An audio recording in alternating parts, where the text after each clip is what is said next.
I'm gonna show you how using your virtual keypad app, you can schedule a 3G upgrade. Let's do it. So from the arming section of your virtual keypad app, you'll see a new banner at the bottom called System Update Required Schedule Now.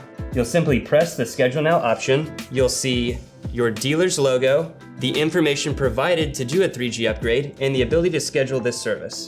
And then you'll pick a date that works for you when you're gonna be available.